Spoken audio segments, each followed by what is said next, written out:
સસ્તા અનાજનો જથ્થો ન પહોંચવા મામલે રાજ્ય સરકારે તપાસના આદેશ આપ્યા છે। તહેવારોની સિઝનમાં સસ્તા અનાજનો જથ્થો પહોંચી રહ્યો ન હતો।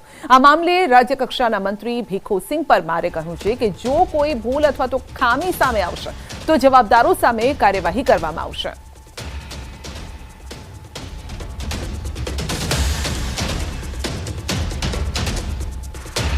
રાશન પૂરેપૂરું મોકલવાની પૂરેપૂરી વ્યવસ્થા ગોઠવાયેલી છે, પણ કેટલાક કોઈ કારણોસર ન પહોંચ્યું હોય તો ઝડપથી પહોંચાડી શકાય એ માટેની તંત્ર વ્યવસ્થા કરી રહ્યું છે। તપાસ ચાલી રહી છે। તપાસ અમે કોઈને છોડવા માંગતા નથી। કોઈ એવું અત્યારે જ્યાં સુધી તપાસ ના આવે ત્યાં સુધી કહી શકાય નહીં, પણ તપાસ નિષ્પક્ષ રીતે થવાની। વિકાસ એજન્સીના નિયામકનું નિવેદન છે। મહેસાણામાં મનરેગા કૌભાંડ મામલે નિવેદન છે। તપાસ માટે ટેકનિકલ ટીમ બનાવશે। ગેરરીતિ મામલે ટીમ કરશે તપાસ। જવાબદાર સામે કડક કાર્યવાહી પણ કરાશે। આ સાથે તેમણે કહ્યું છે કે જિલ્લામાં અન્ય કોઈ જગ્યાએથી ફરિયાદ મળશે તો ત્યાં પણ તપાસ ટીમ મારફતે તપાસ કરાશે। મહત્વનું છે કે વિજાપુરના ફુદેડા ગામમાં 2019થી મનરેગા અંતર્ગત ગ્રામજનોના જોબ કાર્ડ બન્યા છે, પરંતુ આ ગ્રામીણ મજૂરોએ આજ દિવસ સુધી ક્યારેય પણ મનરેગામાં કામ કર્યું નથી અને તેમ છતાં તેમના નામ બેંક એકાઉન્ટ ખુલ્યા, મજૂરીના પૈસા પણ ચૂકવાયા છે, પરંતુ તે પૈસા મજૂરો સુધી નથી પહોંચ્યા। અન્ય કોઈ વ્યક્તિ બારોબાર ઉપાડી લે છે તે પ્રકારની વિગતો સામે આવી। ગામના એક જાગૃત નાગરિકે આ સમગ્ર કૌભાંડનો પર્દાફાશ કરતા ચકચાર મચી ગઈ। વિજાપુર તાલુકાના ફુદેડા ગામમાં નરેગા યોજનામાં જે ગેરરીતિ થઈ છે એની ફરિયાદ અરજી અમને મળી છે।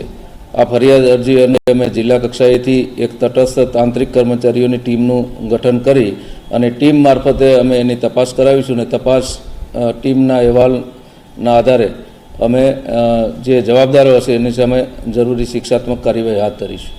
નવસારી જિલ્લાના વાતાવરણમાં પલટો જોવા મળ્યો છે। ગણદેવી ચીખલી તાલુકામાં ભારે વરસાદ સાથે ધોધમાર વરસાદનું આગમન થયું છે। નવસારી શહેરમાં વાદળછાયા વાતાવરણ બાદ શહેરમાં બપોરના સમયે આ વરસાદ શરૂ થયો તો કબીરપુર, કાલિયાવાડી, જુનાથણા સહિતના અનેક વિસ્તારમાં વરસાદની શરૂઆત થઈ છે। પવન સાથે વરસાદની એન્ટ્રી થઈ છે।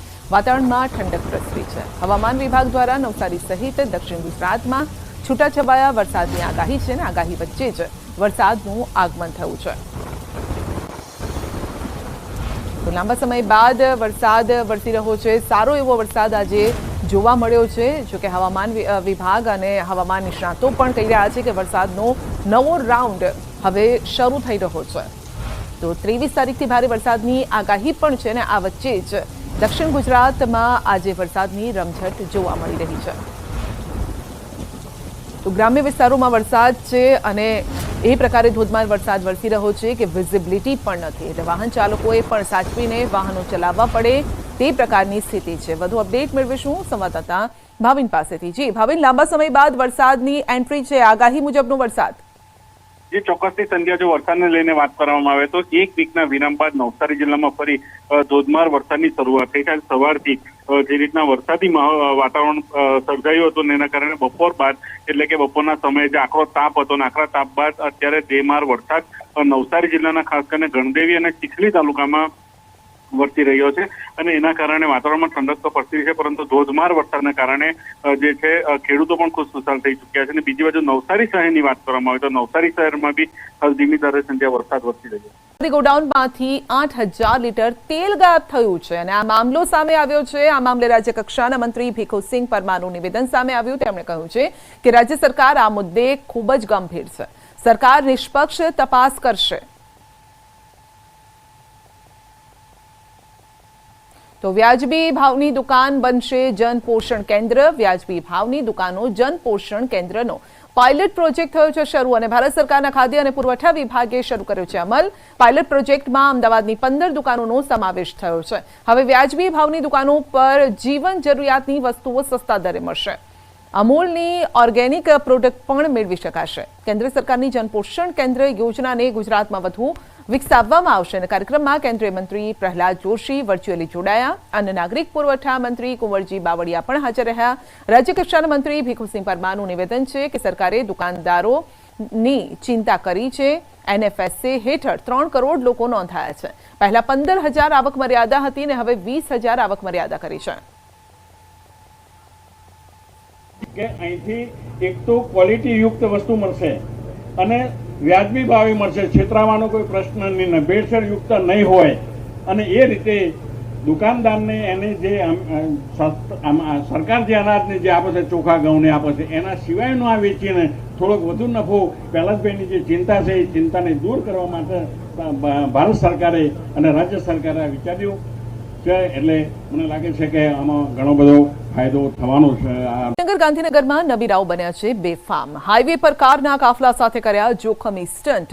ગિફ્ટ સિટી રોડ પર જોખમી રીતે કાર રેસનો વિડીયો વાયરલ થયો છે. 8 થી 10 કાર સાથે નબીરાઓએ રેસ લગાવી, રોડ પર બેફામ ગાડી ચલાવી, રોંગ સાઈડમાં કાર સ્ટન્ટ કરીને અન્ય વાહન ચાલકોના જીવ જોખમમાં મૂક્યા. પાટનગરમાં કાયદા વ્યવસ્થા પર ઉઠ્યા છે સવાલ. શું આ નબીરાઓને પોલીસનો ડર નથી? રોંગ સાઈડમાં કાર રેસ. ટ્રાફિક પોલીસ શું કરી રહી છે? કેમ તેમની નજરે ન આવી આ પ્રકારની રેસ? કારણ કે ખુલ્લા રોડ પર એક સાથે ગાડીઓનો કાફલો નીકળ્યો છે. જાણે કે કોઈ ફિલ્મનું દ્રશ્ય હોય તે પ્રકારના દ્રશ્યો જોવા મળી રહ્યા છે. વધુ અપડેટ મેળવીશું સંવાદદાતા ઋત્વિજ પાસેથી. જી ઋત્વિજ, આ નબીરાઓને પોલીસનો ડર નથી. સવાલ એ છે કે પોલીસ શું કરી રહી છે? જીતેન્દ્ર, સૌથી પ્રથમ વાત તો એ છે કે જ્યારે આ પ્રકારના સ્ટન્ટ થઈ રહ્યા છે, એક બે ગાડી નથી, આપ જોઈ શકો છો અનેક ગાડીઓ છે અને બેફામ રીતે કે રોડ પોતે ખરીદી લીધો હોય, પોતાની માલિકીનો હોય તે પ્રકારે અહીં બેફામ રીતે રેસ લગાવી રહ્યા હોય તે પ્રકારના દ્રશ્યો છે તે જોવા મળી રહ્યા છે. ખૂબ જ ગંભીર બાબત કહી શકાય. અકસ્માત સર્જાયો હોત અને કોઈ નિર્દોષ વ્યક્તિએ જીવ ગુમાવવાનો વખત આવ્યો હોત તો જવાબદાર કોણ, તે પણ એક સૌથી મોટો સવાલ ઉભો થઈ રહ્યો છે.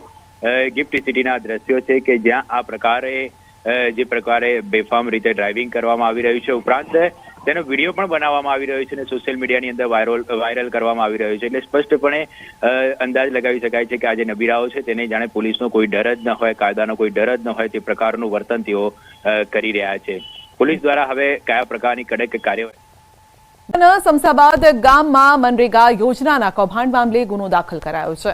વરણામાં પોલીસ સ્ટેશનમાં ગુનો દાખલ કરાયો છે તો બીજી તરફ જિલ્લા ગ્રામ વિકાસ એજન્સી દ્વારા કાર્યવાહી પણ શરૂ કરાઈ છે. ગ્રામ રોજગાર સેવક તલાટીની બદલી કરવામાં આવી છે. આ ઉપરાંત સરપંચ અને તલાટીને નોટિસ ફટકારવામાં આવી છે. આખા ગામના શ્રમિકોની માહિતી મેળવી ખોટું થયું હશે તો કાર્યવાહી કરવામાં આવશે. મહત્વનું છે કે શમસાબાદ ગામમાં મનરેગા યોજનામાં કૌભાંડનો આક્ષેપ થયો છે. મૃતક મહિલાના નામની હાજરી પૂરી નાણાંની ઉચાપત કરવામાં આવી હતી. જોકે ફરિયાદ થયાને 24 કલાક થયા બાદ પણ પોલીસ આરોપીને પકડવામાં નિષ્ફળ રહી છે. અરજદારશ્રીનું કહેવું એવું છે લાલજીભાઈનું કે આ પૈસા મારા માતૃશ્રીના મૃત્યુ પામ્યા પછી કામ ઉપર એમને બતાવવામાં આવ્યા છે અને એ પૈસા ખાતામાં જમા થયા પણ એ ખાતા અમોએ ઉપાડ્યા નથી. આવી એમણે એક ધોરણસરની ફરિયાદ કરી. એના આધારે અમોએ ફરિયાદના આધારે તપાસ કરાવી અને માનનીય ડીડીઓ સાહેબની સૂચનાથી એસપી સાહેબનો એક પ્રાથમિક અહેવાલ મેળવવાનું અમે નક્કી કર્યું. એસપી સાહેબના અહેવાલના આધારે અમે ગ્રામ રોજગાર સેવક અને ટેકનિકલ આસિસ્ટન્ટ જે આમાં સીધા ઇન્વોલ્વ હતા એ બેની તાત્કાલિક બદલી કરી અને એ બંને સામે ખાતાકીય તપાસની પણ પ્રક્રિયા શરૂ કરી. આ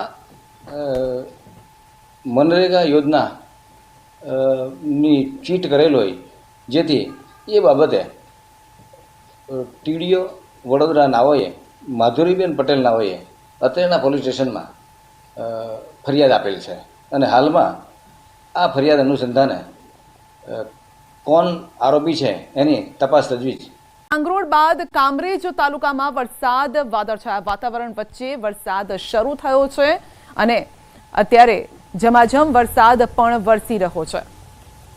તો વાદળછાયું વાતાવરણ અને ત્યારબાદ વરસાદની એન્ટ્રી થઈ. કામરેજના ધોરણ, પાટડી, ઘલા સહિતના ગામોમાં વરસાદ છે. વરસાદ શરૂ થતાં વાતાવરણમાં ઠંડક પ્રસરી છે. ડાંગર, શેરડી, શાકભાજી સહિતના પાકો માટે આશીર્વાદ રૂપ સાબિત થશે આ વરસાદ.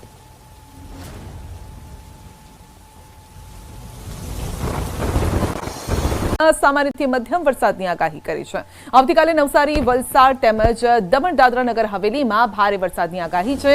રાજ્યમાં ગરમીને લઈને હવામાન વિભાગે કહ્યું છે કે ઉત્તર પશ્ચિમમાં પવન ફૂંકાતા મહત્તમ તાપમાન વધી રહ્યું છે. સામાન્ય કરતાં 2 થી 3 ડિગ્રી તાપમાન વધુ નોંધાઈ રહ્યું છે.